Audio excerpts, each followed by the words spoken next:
ಶ್ರೀ ಗುರುಭ್ಯೋ ನಮಃ ಪರಮಗುರುಭ್ಯೋ ನಮಃ ಶ್ರೀಮದಾನಂದತೀರ್ಥ ಭಗವತ್ಪಾದಾಚಾರ್ಯೇಭ್ಯೋ ನಮಃ ಶ್ರೀ ವೇದವ್ಯಾಸಾಯ ನಮಃ ಹರಿ ಓಂ ಕಾಮಧೇನುರ್ಯಥಾ ಪೂರ್ವಂ ಸರ್ವಾಭೀಷ್ಟಫಲಪ್ರದಂ ತಥಾ ಖಲು ವಾದಿರಾಜಶ್ರೀಪಾದೋಭೀಷ್ಟದಃ ಸತಾಂ. ಪೂಜ್ಯರಾದ ಪ್ರಾತಸ್ಮರಣೀಯರಾದ ಶ್ರೀಮದ್ ವಾದಿರಾಜ ಗುರುಸಾರ್ವಭೌಮರ ಪಾಪಹರ ಪಾವನ ಚರಿತ್ರೆಗಳನ್ನು ಏನು ನೋಡ್ತಾ ಇದ್ದೇವೆ. ಆ ಉಪನ್ಯಾಸದ ಮುಂದಿನ ಭಾಗ ಶ್ರೀಮದ್ ವಾದಿರಾಜ ಗುರುಸಾರ್ವಭೌಮರು ವೇದವ್ಯಾಸ ದೇವರ ಆಜ್ಞೆಯಂತೆ ಮಹಾಭಾರತಕ್ಕೆ ಲಕ್ಷಾಲಂಕಾರವನ್ನು ಬರೆದು ತದನಂತರದಲ್ಲಿ ಮತ್ತೆ ದಿಗ್ವಿಜಯವನ್ನು ಮುಂದುವರಿಸ್ತಾರೆ. ದ್ವಾರಕಾಪಟ್ಟಣಕ್ಕೆ ಬರ್ತಾರೆ. ಅಲ್ಲಿ 6 ತಿಂಗಳುಗಳ ಕಾಲ ಉಪವಾಸ ಇದ್ದು ತಪಸ್ಸನ್ನು ಆಚರಣೆ ಮಾಡುತ್ತಾರೆ ಅಂತ ಕಥೆಯನ್ನು ಹೇಳುತ್ತಾರೆ. ಹೀಗಾಗಿ ಭಗವಂತ ಪ್ರಸನ್ನನಾಗ್ತಾನೆ. ಅನಂತರದಲ್ಲಿ ಅಲ್ಲೊಂದು ದೊಡ್ಡದಾದ ಮಹಿಮೆ ನಡೀತದೆ. ದ್ವಾರಾವತಿಂ ಪುಣ್ಯಪುರೀಂ ಉಪೇತ್ಯ ತಪಶ್ಚರಂತಹ ತತ್ರ ಸವಾದಿರಾಜ ಆಹಾರ ಹೀನಃ ಕಿಲ ಮಾಸ ಷಟ್ಕಂ. 6 ತಿಂಗಳುಗಳ ಕಾಲ ಅವರು ಉಪವಾಸವನ್ನ ಮಾಡ್ತಾರೆ ದ್ವಾರಕಾಪಟ್ಟಣದಲ್ಲಿ. ಮಹಾಮಹಿಮರು. ನಾವೊಂದು ಏಕಾದಶಿ ಮಾಡಲಿಕ್ಕೇನೆ ನಾವು ಎಷ್ಟು ಯೋಚನೆ ಮಾಡ್ತೇವೆ. ಎರಡೆರಡು ಏಕಾದಶಿ ಬಂದ್ರಂತೂ ತುಂಬಾ ನಮ್ಮ ಮನಸ್ಸಿಗೆ ಬೇಸರವಾಗ್ತದೆ, ದೇಹಕ್ಕೆ ಆಯಾಸವಾಗ್ತದೆ. ಆದರೆ ಮಹಾನುಭಾವರಾದ ಶ್ರೀಮದ್ ವಾದಿರಾಜ ಗುರುಸಾರ್ವಭೌಮರು 6 ತಿಂಗಳುಗಳ ಕಾಲ ಉಪವಾಸ ವ್ರತವನ್ನ ಆಚರಣೆ ಮಾಡ್ತಾರೆ ಅಂತ ಅವರ ಚರಿತ್ರೆಯನ್ನು ತಿಳಿಸ್ತಕ್ಕಂತಹ ವೃತ್ತ ರತ್ನ ಸಂಗ್ರಹದಲ್ಲಿ ತಿಳಿಸಿಕೊಡುತ್ತಾರೆ. ಅಲ್ಲಿ ಉಪವಾಸ ಮಾಡ್ತಾ ಶ್ರೀಮದ್ ಆನಂದ ತೀರ್ಥ ಭಗವತ್ಪಾದಾಚಾರ್ಯರ ಬಗ್ಗೆ ಅನನ್ಯ ವಿಶ್ವಾಸವನ್ನ ಇಟ್ಟ ಶ್ರೀಮದ್ ವಾದಿರಾಜ ಗುರುಸಾರ್ವಭೌಮರು ಭಕ್ತಿಂ ಶ್ರೀ ರಮಣಸ್ಯ ಪಾದಯುಗಲೇ ಪ್ರೀತ್ಯಾ ಪ್ರದೇಹಿ ಶಮಚ್ಚಿತ್ತಂ ತತ್ಪದ ಪದ್ಮಚಿಂತನರತಂ ನಿತ್ಯಂ ವಿದೇಹ್ಯಚ್ಯುತಂ ತ್ವತ್ತಾತಂ ಮೈ ಸುಪ್ರಸನ್ನ ಮಧುನಾ ವಿಜ್ಞಾಪ್ಯ ಕುರ್ವಾಂಜಸ ಸ್ವಾಮಿನ್ ಪ್ರಾಣಗಣಾಧಿನಾಥ ದಯಯ ದಾಸಂ ಹಿಮಾಂ ಪಾಲಯ. ಹೀಗೆ 8 ಶ್ಲೋಕಗಳಿಂದ ಯುಕ್ತವಾದ, ಒಟ್ಟಾರೆ ಇರೋದು 9, ಫಲಶ್ರುತಿ ಅಂತ ಅದು 9 ಒಟ್ಟಾರೆ 9 ಶ್ಲೋಕಗಳಿಂದ ಯುಕ್ತವಾಗಿರತಕ್ಕಂತಹ ಮಧ್ವಾಷ್ಟಕ ಎಂಬತಕ್ಕಂತಹ ಒಂದು ಸುಂದರವಾದ ಸ್ತೋತ್ರವನ್ನು ರಚನೆ ಮಾಡುತ್ತಾರೆ. ಅತ್ಯದ್ಭುತವಾದ ಸ್ತೋತ್ರ. ಶ್ರೀಮದಾನಂದ ತೀರ್ಥ ಭಗವತ್ಪಾದಾಚಾರ್ಯರನ್ನ ಬಹಳ ಚಂದ ಪ್ರಾರ್ಥನೆಯನ್ನು ಮಾಡುತ್ತಾರೆ. ಅವರು ಮಾಡ್ತಕ್ಕಂತಹ ನೋಡ್ರಿ, ದಾಸನಾದ ನನ್ನನ್ನು ಉದ್ಧಾರ ಮಾಡು ಅಂತ ಕೇಳುತ್ತಾರೆ. ನನ್ನನ್ನು ಬಿಡಬೇಡ ಅಂತಾರೆ. ಭವತಃ ಪೋತಂ ಹಿಮಾಂ ನ ತ್ಯಜ. ಒಂದೊಂದು ಹೀಗೆ ದಾಸಂ ಹಿಮಾಂ ಉದ್ಧರ. ಈ ರೀತಿಯಾಗಿ ಪ್ರಾರ್ಥನೆಯನ್ನು ಮಾಡಿರ್ತಕ್ಕಂತಹ ಶ್ರೀಮದ್ ವಾದಿರಾಜ ಗುರುಸಾರ್ವಭೌಮರ ಆ ಮಧ್ವಾಷ್ಟಕಕ್ಕೆ ಶ್ರೀಮದ್ ಆನಂದ ತೀರ್ಥ ಭಗವತ್ಪಾದಾಚಾರ್ಯರು, ಭಗವಾನ್ ಬಾದರಾಯಣ, ಶ್ರೀಕೃಷ್ಣ ಪರಮಾತ್ಮ ಬಹಳ ಪ್ರೀತರಾಗ್ತಾರೆ. ಆ ಸ್ತೋತ್ರದಲ್ಲಿ ಬಹಳ ತಪಸ್ಸಿದೆ ಅಂತ ಅನ್ನೋದನ್ನು ತೋರಿಸಿಕೊಳ್ಳಿಕ್ಕಾಗಿ ಒಂದು ಪವಾಡವೂ ನಡೀತದೆ. ಅಲ್ಲಿ ಒಬ್ಬರು ಸನ್ಯಾಸಿಗಳಿರ್ತಾರೆ. ಆ ಸನ್ಯಾಸಿಗಳ ಹೆಸರು ಕೃಷ್ಣ ಅಂತ.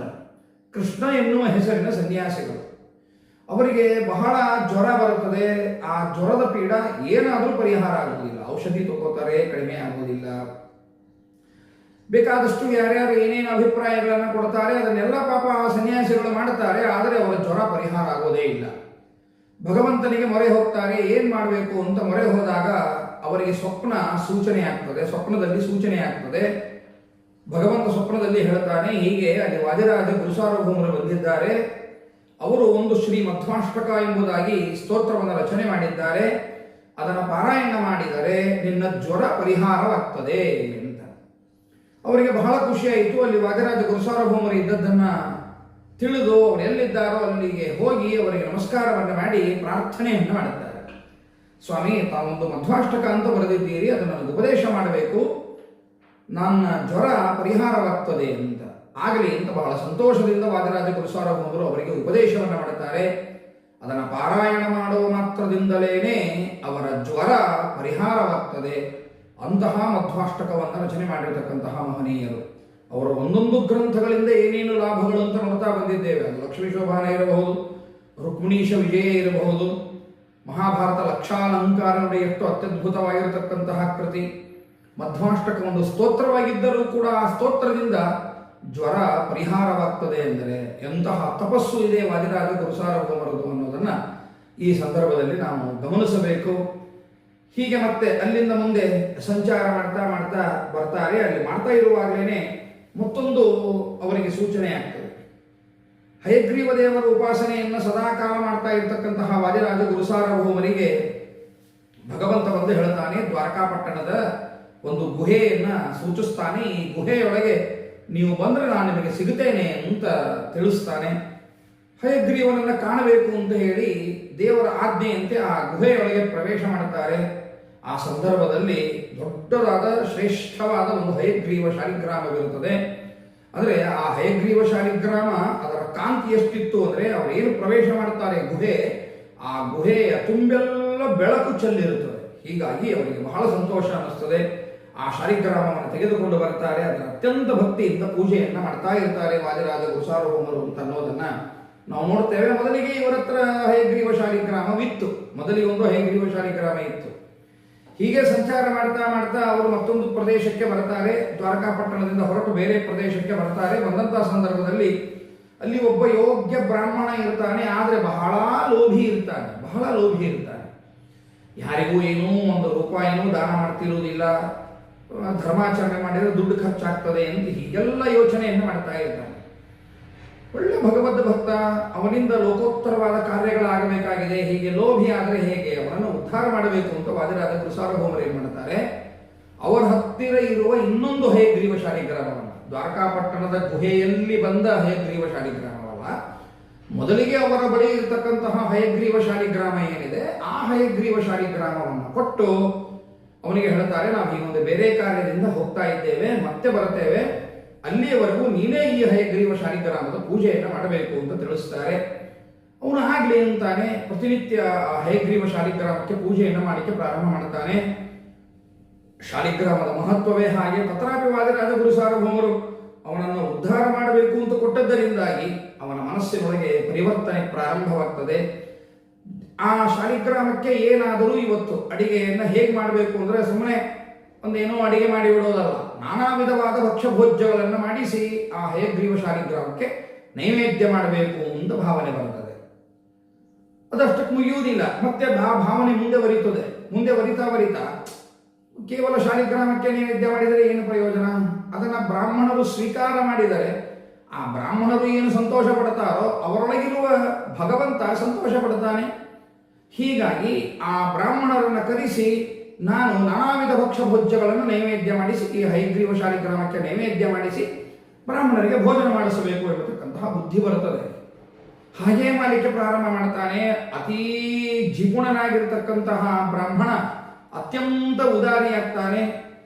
ತದನಂತರದಲ್ಲಿ ಮತ್ತೆ ವಾದಿರಾಜ ಗುರುಸಾರ್ವಭೌಮರು ಅಲ್ಲಿಗೆ ಬರ್ತಾರೆ, ಆ ಪ್ರದೇಶಕ್ಕೆ ಬರ್ತಾರೆ. ಸಂಚಾರ ಮಾಡ್ತಾ ಬಹಳ ಸಂತೋಷವಾಗ್ತದೆ. ಇಷ್ಟು ಉದಾರಿಯಾಗಿದ್ದಾನೆ, ತನ್ನ ಲೋಭವನ್ನೆಲ್ಲ ಪೂರ್ತಿಯಾಗಿ ಕಳೆದುಕೊಂಡಿದ್ದಾನೆ ಎಂಬುದಾಗಿ ಗೊತ್ತಾಗ್ತದೆ. ಬಹಳ ಸಂತೋಷ ಆಗ್ತದೆ. ಅವನ ಮನೆಗೆ ಹೋಗಿ ಮತ್ತೆ ಆ ಹಯಗ್ರೀವ ಶಾಲಿಗ್ರಾಮ ಏನಿದೆ ಅದನ್ನು ಪಡಿತಾರೆ, ಅವನನ್ನು ಸನ್ಮಾರ್ಗಕ್ಕೆ ಹಚ್ತಾರೆ. ಅನಂತರದಲ್ಲಿ ಅವನು ವೈರಾಗ್ಯದಿಂದ ವಾದಿರಾಜ ಗುರುಸಾರ್ವಭೌಮರ ಕಡೆಗೆ ಒಂದು ಪ್ರಾರ್ಥನೆಯನ್ನು ಮಾಡಿದಾಗ ಶ್ರೀಮದ್ ವಾದಿರಾಜ ಗುರುಸಾರ್ವಭೌಮರು ಅವನಿಗೆ ವೈಕುಂಠದಾಸ ಎಂಬುದಾಗಿ ಅಂಕಿತನಾಮವನ್ನು ಕೊಟ್ಟು ಅವನನ್ನು ಉದ್ಧಾರ ಮಾಡುತ್ತಾರೆ. ದಾಸಕೂಟದಲ್ಲಿ ವೈಕುಂಠದಾಸ ಎಂಬುದಾಗಿಯೇ ಅವರು ಮುಂದೆ ಪ್ರಸಿದ್ಧರಾಗ್ತಾರೆ ಎಂಬತಕ್ಕಂತಹ ಕಥೆಯನ್ನು ಕೂಡ ನಾವು ಕೇಳ್ತೇವೆ. ಹೀಗೆ ಮಾಡ್ತಾ ಮಾಡ್ತಾ ಅಲ್ಲಿ ಗುಜರಾತಕ್ಕೆ ಬರುತ್ತಾರೆ. ಗುಜರಾತದಲ್ಲಿಯೂ ಕೂಡ ಅಲ್ಲಿರ್ತಕ್ಕಂತಹ ಕೆಲವು ದುರಭಿಮಾನಿಗಳೇನಿರ್ತಾರೋ ಅವರನ್ನೆಲ್ಲ ವಾದ ವಾಕ್ಯಾರ್ಥದಲ್ಲಿ ಗೆದ್ದು ಸತ್ಯವಾದ ಶ್ರೀಕೃಷ್ಣನ ಒಂದು ಮಾರ್ಗದರ್ಶನ ಏನಿದೆ ಅನ್ನೋದನ್ನು, ಭಗವದ್ಗೀತೆಯ ಸತ್ಯ ಸಂದೇಶ ಏನಿದೆ ಆ ಎಲ್ಲ ವಿಚಾರಗಳನ್ನು ತಿಳಿಸಿಕೊಡ್ತಾ ಮುಂದೆ ಹಾಗೆ ಸಂಚಾರ ಮಾಡ್ತಾ ಮಾಡ್ತಾ ಹಂಪಿಗೆ ಬರ್ತಾರೆ. ಅಲ್ಲಿಗೆ ಬಂದಾಗ ಅಲ್ಲಿ ಕೃಷ್ಣರಾಯ ಅಂತ ರಾಜ. ಆದರೆ ಏನಾಗಿರ್ತದೆ, ಸ್ವಲ್ಪ ಏಕೋ ಸಮಸ್ಯೆ ಆಗಿರ್ತದೆ. ಆ ಕೃಷ್ಣರಾಯ ಎಂಬತಕ್ಕಂಥವನಿಗೆ ದಾರಿದ್ರ್ಯದ ಒಂದು ಪ್ರಸಂಗ ಇರುತ್ತದೆ. ಅವನು ಹೋಗಿ ವಾದಿರಾಜ ಗುರುಸಾರ್ವಭೌಮರಿಗೆ ಪ್ರಾರ್ಥನೆಯನ್ನು ಮಾಡುತ್ತಾನೆ, ಸ್ವಾಮಿ ಆರ್ಥಿಕವಾಗಿ ಬಹಳ ಕಷ್ಟದೊಳಗಿದ್ದೇನೆ, ತಾವೇನಾದರೂ ನನಗೆ ಅನುಗ್ರಹವನ್ನು ಮಾಡಬೇಕು ಎಂಬುದಾಗಿ ಕೇಳಿದಾಗ ಅವನನ್ನ ಒಂದು ವಾಲಿ ಗುಹೆ ಅಂತ ಇರ್ತದೆ. ಅಲ್ಲಿ ಆ ವಾಲಿ ಗುಹೆಗೆ ಕರೆದುಕೊಂಡು ಹೋಗ್ತಾರೆ. ಅಲ್ಲಿ ಕಲ್ಲಿನಂತೆ ಇರ್ತದೆ, ಬೇರೆ ಏನೂ ಇರುವುದಿಲ್ಲ, ಅದು ನೋಡಲಿಕ್ಕೆ ಕಲ್ಲೇ. ಅದನ್ನು ಗಮನಿಸ್ತಾರೆ. ಅಲ್ಲಿ ಹೋಗಿ ನೀರನ್ನು ಪ್ರೋಕ್ಷಣೆ ಮಾಡುತ್ತಾರೆ. ಪ್ರೋಕ್ಷಣೆ ಮಾಡಿದಾಗ ಆ ಕಲ್ಲು ಏನಿದೆ ಆ ಕಲ್ಲು ಸೀಳಿ ಬಿಡುತ್ತದೆ. ಸೀಳಿ ಹೊರಗಡೆಗೆ ಬಂದಾಗ ನಾನಾ ವಿಧವಾದ ಮುತ್ತು ರತ್ನ ಬಂಗಾರ ಎಲ್ಲ ಹೇರಳವಾಗಿ ಬೀಳಲಿಕ್ಕೆ ಪ್ರಾರಂಭ ಮಾಡುತ್ತದೆ. ರಾಜನಿಗೆ ಆಶ್ಚರ್ಯ, ಏನಿದು ಅಂತ ಬಹಳ ಸಂತೋಷ ಆಗ್ತದೆ ಅವನಿಗೆ. ತಗೋ, ಇದೆಲ್ಲ ಸಂಪತ್ತೇನಿದೆ ನೀನು ಸ್ವೀಕಾರ ಮಾಡು ಅಂತಾರೆ. ಆಗ ಕೃಷ್ಣ ರಾಯ ಅಂತಾನೆ, ಸ್ವಾಮಿ ಇಷ್ಟೆಲ್ಲ ಸಂಪತ್ತು ತಗೊಂಡು ನಾನೇನು ಮಾಡಿ, ನಿಮಗೆಷ್ಟು ಬೇಕೋ ಅಷ್ಟು ನೀವು ತಗೊಳ್ಳಿ. ಮಠ ಅಂತ ಇರುತ್ತದೆ, ಮಠವನ್ನು ನಡೆಸಬೇಕಾಗಿರ್ತಕ್ಕಂತಹ ಜವಾಬ್ದಾರಿ ತಮಗೆ ಇರುತ್ತದೆ. ಅದನ್ನು ದಯವಿಟ್ಟು ತಾವು ಸ್ವೀಕಾರ ಮಾಡಬೇಕು. ನೀವು ಬಿಟ್ಟದ್ದನ್ನು ನಾನು ಸ್ವೀಕಾರ ಮಾಡುತ್ತೇನೆ. ನಿಮ್ಮ ತಪಸ್ಸಿನಿಂದ ದೊರಕಿರ್ತಕ್ಕಂತಹ ಸಂಪತ್ತದು, ಹೀಗಾಗಿ ಪೂರ್ತಿ ನನಗೆ ಬೇಡ, ನೀವು ಸ್ವೀಕಾರ ಮಾಡಿ ಅಂತ. ಆಗ ಮಹಾಸ್ವಾಮಿಗಳು ಹೇಳುತ್ತಾರೆ, ಅಪ್ಪ ನಾವು ಸನ್ಯಾಸಿಗಳು ಈ ದುಡ್ಡಿನಿಂದ ನಮಗೇನಾಗಬೇಕಾಗಿದೆ, ನಾವೇನು ಈ ದುಡ್ಡಿನಿಂದ ಹಿಂದೆ ಇದ್ದವರಲ್ಲ. ಇಲ್ಲೆರಡು ಭವ್ಯ ಮೂರ್ತಿಗಳಿವೆ. ಒಂದು ವಾಲಿ ಪೂಜೆ ಮಾಡಿರ್ತಕ್ಕಂತಹ ವಿಠ್ಠಲನ ಮೂರ್ತಿ ಒಂದಿದೆ, ಸುಗ್ರೀವ ಪೂಜೆ ಮಾಡಿರ್ತಕ್ಕಂತಹ ಶ್ರೀರಾಮಚಂದ್ರ ದೇವರ ಮೂರ್ತಿ ಒಂದಿದೆ. ಇಬ್ಬರು ಮಹಾನುಭಾವರು, ದೇವತೆಗಳು, ಸೂರ್ಯ ಮತ್ತು ಇಂದ್ರರ ಅವತಾರ ಪುರುಷರು. ವಾಲಿ ಸುಗ್ರೀವ ಅಂದ್ರೆ ಬೇರೆ ಯಾರು ಅಲ್ಲ, ಇಂದ್ರನ ಅವತಾರನೇ ವಾಲಿ, ಸೂರ್ಯನ ಅವತಾರನೇ ಸುಗ್ರೀವ. ಅಂಥವರು ಪೂಜೆ ಮಾಡಿರ್ತಕ್ಕಂತಹ ಈ ಪ್ರತಿಮೆಗಳೇನಿವೆ, ಈ ಎರಡು ಪ್ರತಿಮೆಗಳು ನನಗೆ ಸಾಕು. ಮಿಕ್ಕ ಸಂಪತ್ತೇನಿದೆ ಅದನ್ನೆಲ್ಲ ನೀನೇ ಸ್ವೀಕಾರ ಮಾಡು ಎಂಬುದಾಗಿ ಹೇಳ್ತಾರೆ. ಇಲ್ಲ ಸ್ವಾಮಿ, ಆ ಮೂರ್ತಿಗಳನ್ನ ತಾವು ತಗೊಳ್ಳಿ, ನಂದೇನೂ ಅಭ್ಯಂತರ ಇಲ್ಲ, ತಮ್ಮದೇ ಅದು, ತಮಗೆ ಒಲಿದು ಬಂದಿರತಕ್ಕಂತಹ ಪ್ರತಿಮೆಗಳು, ದೇವರು ನಿಮಗೆ ಒಲಿದು ಬಂದಿದ್ದಾನೆ, ಅದನ್ನು ತಾವೇ ಸ್ವೀಕಾರ ಮಾಡಿ, ಪ್ರಶ್ನೆಯೇ ಇಲ್ಲ. ಆದರೆ ಈ ಸಂಪತ್ತೇನಿದೆ, ಈ ಸಂಪತ್ತನ್ನು ತಾವು ಸ್ವೀಕಾರ ಮಾಡಬೇಕು ಎಂಬುದಾಗಿ ಪ್ರಾರ್ಥನೆ ಮಾಡಿದಾಗ ವಾದಿರಾಜ ಗುರುಸಾರ್ವಭೌಮರು ಹೇಳ್ತಾರೆ, ಇಲ್ಲಪ್ಪ ಹಾಗೆಲ್ಲ ಆಗೋದಿಲ್ಲ, ನಮಗೇನು ಬೇಡ, ಮುಂದೆ ನಮ್ಮ ಪರ್ಯಾಯ ಪ್ರಾರಂಭವಾಗ್ತದೆ, ಆ ಪರ್ಯಾಯಕ್ಕೆ ನೀನು ಉಡುಪಿಗೆ ಬರಬೇಕು, ಅಲ್ಲಿ ಏನಾಗ್ತದೋ ಆ ಸೇವೆಯನ್ನು ಮಾಡು ಎಂಬುದಾಗಿ ತಿಳಿಸ್ತಾರೆ. ಆಗ್ಲಿ ಅಂತಾನೆ ತಿರ್ಗಾ ಇವರು ದಿಗ್ವಿಜಯ ಮಾಡ್ತಾ ಮಾಡ್ತಾ ಉಡುಪಿಗೆ ಬರ್ತಾರೆ. ಇವರ ಪರ್ಯಾಯ ಪ್ರಾರಂಭವಾಗ್ತದೆ. ಇವರು ಪರ್ಯಾಯದಲ್ಲಿ ತೊಡಗ್ತಾರೆ. ಅವನೇನ್ ರಾಜ ಬರ್ತಾನೋ ಬಿಡ್ತಾನೋ ಆ ಕಡೆ ಗಮನ ಕೊಡುವುದಿಲ್ಲ.